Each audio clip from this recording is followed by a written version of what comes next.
Okay, so that's where we left off yesterday with Jeffrey. Jeffrey's kind of like big turning point chapter for him, where he decided to talk to his parents, okay? Which was kind of a big deal. It was child and parent, kind of like a role reversal, right? Because Hayden told us yesterday that typically the parent is the one that comforts the child. And this time the child's comforting the parent, because they're all like equally hurting, okay, from the loss of Michael. Okay, so let's move on. May. Alright, Jessica. Act 11, Scene 1. Welcome to the hospital waiting room, where every face is a concerned face. Who knows what's on the minds of all these worried people? They keep busy in different ways. Some read, a few watch television, one lady knits. Enter us, the kids from room 202. So we're in the waiting room of the hospital. We sat quietly, kind of looking around, anxiously awaiting the outcome of Mr. Terupt's surgery. Was it even okay to talk? I wondered. A lot of other people from school sat waiting, hoping for Mr. Terupt. Mrs. Williams and her red-haired secretary, Mrs. Barton, waited.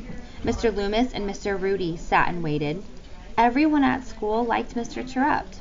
That was just another testament to him. Technically, today was a school day, but Mrs. Williams helped make arrangements for us to be here. I can't make this a school-sponsored field trip, she told us about a week ago. At that point, we knew when Mr. Terupt's surgery had been scheduled, and Mrs. Williams realized our entire class planned to be there. I can't have all of you climb onto a bus and be taken to the hospital, she said. Our parents can drive us there, Anna suggested, and we can help each other with rides. I like that idea, Mrs. Williams said. Then you can leave when you want, or not go at all, if you'd rather not. I thought about Jeffrey. Mrs. Newberry, Mrs. Kelsey, and Mrs. Warner also came. The school was able to provide substitutes for their classes, but not everyone's. I expect that all the teachers would have been here if it weren't a school day. That was when I realized that Mr. Terupt didn't have any family present. Not one person. I thought of his desk back in our classroom. Every teacher has family pictures on his or her desk. Not Mr. Terupt. And there were only 2 flower arrangements in the hospital room. One from Miss Newberry and one from Snow Hill School. But no mom or dad was sitting next to his bed. How had I missed it? Not one family picture. Not one family member visiting or waiting next to me. Did he even have any family, I wondered? Had my mother noticed and not said anything? Had any of my classmates had these same thoughts? All of a sudden, there was so much I didn't know about my beloved teacher. I just wish he'd open up more and give me a chance, I heard Mrs. Newberry say. She was talking quietly to Mrs. Williams. He was beginning to let me get close. I don't know what he's so afraid of. Or what he's hiding, Mrs. Williams added. I just want the chance, Mrs. Newberry said. I care about him so much, and so do these kids. He better pull through. I heard Mrs. Newberry's voice crack. Mrs. Williams put an arm around her. They were quiet. I suddenly had a lot of unanswered questions going through my mind, but none of them mattered if Mr. Terupt didn't make it through the surgery. How long will the operation take? Anna asked. She didn't realize she had blurted this out until she met our startled looks. Thanks, Anna, I thought. The perfect candidate to break our silence. Why is Anna the perfect candidate to break the silence? Imani? Well, but why is Anna the one? Maddox? She was the shy one. And so she's like, that's the perfect person to, like, say something. 8 hours, Luke said. Less if it goes well, more if there are any complications. Silence again. Okay, so in this part, Jessica's wondering all these things about Mr. Terupt. Where's his family? He never had any pictures around his desk. There's no one sitting there with him, no one waiting with him, except for the people from school. Then we heard a little bit of a conversation between Mrs. Williams and Miss Newberry about Mr. Terupt, and then now we know the surgery is going to take about 8 hours. Okay, Luke. I had visited the hospital several times, but never once had I gone to the waiting room. Not until I sat there with my class on brain surgery day. Sat for hours. The room had a nice layout. The architects had found a way to maximize, dollar word, the area while keeping a large perimeter. The room represented a rectangle with little sections of wall jutting into the interior here and there. This created corners and smaller spaces within the larger room. I figured this was important because people wanted privacy.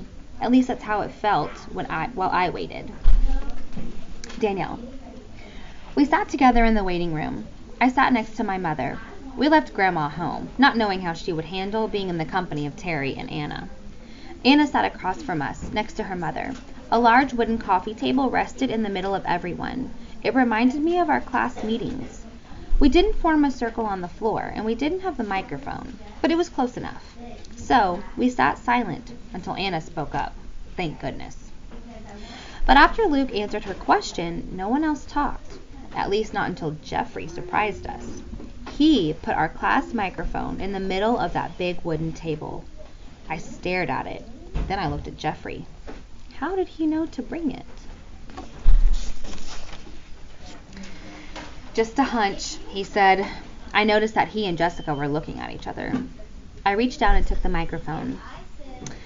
Remember the first time Mr. Terupt brought this out? I said, and I passed the microphone to Lexi. I was like, Teach is a weirdo, she said, but it turned out to be pretty cool. Sort of like the grass thing. 77,537,412, Luke reminded us. That grass project was awesome. The microphone moved around our square, and we shared different stories and memories. It was perfect. Then a doctor came into the waiting room. Oh, I should stop there. Okay. I'm not. Okay. I should have. Okay, Jessica. Act 11, Scene 2. Enter a man wearing lime green scrubs and a matching hospital cap. The kind that cinches around your head like a shower cap. I saw him the moment he came through the door. Was he coming for us? It was too soon. Wasn't it? Had something gone wrong with Mr. Terupt's surgery? I stiffened. Then I noticed Jeffrey. He was practically hyperventilating. This place, and especially the sight of a doctor, triggered such horrible memories for him. I wrapped my arm around him and whispered, It's okay, just breathe. My mom also helped comfort him. She sat on the other side of Jeffrey and hugged him too. Mom knew his story. I had told her. But others stared at him, wondering why he was so worked up. The doctor didn't come over to us, and Jeffrey calmed down. Instead, the doctor made his way over to the knitting lady. I saw him take a deep breath as he got closer to her, and I wondered if it was one of those big breaths you take in order to get ready to deliver bad news. He pulled his chair next to the knitting lady and sat down across from her. Once she realized he was there, her hands and yarn and needles all stopped working and rested in her lap. Her eyes looked into the doctor's face. His lips never moved, but his head shook from side to side, and his face expressed sorrow. The knitting lady's chin dropped, the yarn and needles fell to the ground, and her hands covered her face. She began to shake silently with lonesome tears. The doctor placed a hand on her back. He said, I'm very sorry.